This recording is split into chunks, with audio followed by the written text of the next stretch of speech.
Kisi-kisi selanjutnya yaitu diberikan data gaya dan percepatan benda, siswa dapat menentukan massa dari benda. Ini berkaitan dengan hukum Newton ya.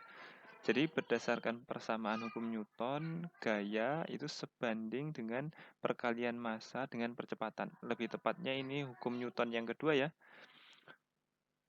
Jika kita diberikan soal di mana sebuah benda bermassa M, kemudian diberi gaya, misalkan ini 100 Newton, ternyata menghasilkan percepatan 10 meter per sekon kuadrat, maka massanya bisa dicari M sama dengan F per A.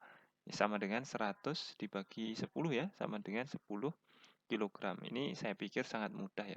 Jika nanti gayanya lebih dari 1, ya kalau searah tinggal dijumlahkan, kalau berlawanan tinggal dikurang.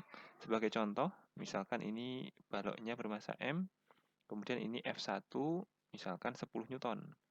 Kemudian F2 sama dengan katakanlah ini 15 Newton. Kemudian A-nya ternyata misalkan 2. Untuk mencari masanya sama dengan yang di atas, tetapi kita gunakan yang sigma F per A. Sigma F, sigma itu jumlah total.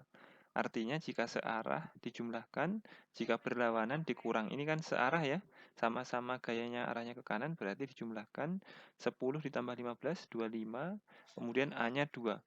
Sama dengan 12,5, satuannya adalah kilogram ya, massa itu. Satuannya kilogram. Kemudian ini soal option yang selanjutnya yaitu diberikan 4 pernyataan tentang kondisi benda ketika gaya total yang bekerja pada benda bernilai 0. Siswa dapat menentukan pernyataan yang benar.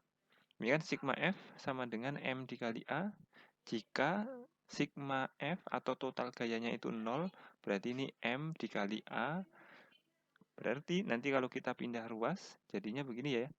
0 per M sama dengan A, artinya 0 dibagi berapapun itu hasilnya adalah 0. A-nya nilainya sama dengan 0. Jika total gaya yang bekerja pada benda bernilai 0, maka percepatan benda nilainya adalah 0. Percepatan bernilai 0 itu maknanya adalah perubahan kecepatan benda sama dengan 0. Karena A itu sama dengan kan delta V per delta T. Jika A-nya 0, maka delta V atau perubahan kecepatannya ini juga bernilai 0. Ini A-nya 0 ya. Kemudian, konsep yang lainnya adalah seperti ini. Jika benda ini awalnya diam, kemudian ternyata total gaya yang bekerja pada benda itu sama dengan 0, maka bendanya akan tetap diam. Kemudian kemungkinan yang kedua, jika awalnya itu benda bergerak dengan kecepatan konstan, jika bendanya awalnya bergerak dengan kecepatan konstan, kemudian total gaya yang bekerja pada benda nilainya 0, maka benda akan tetap bergerak dengan kecepatan konstan.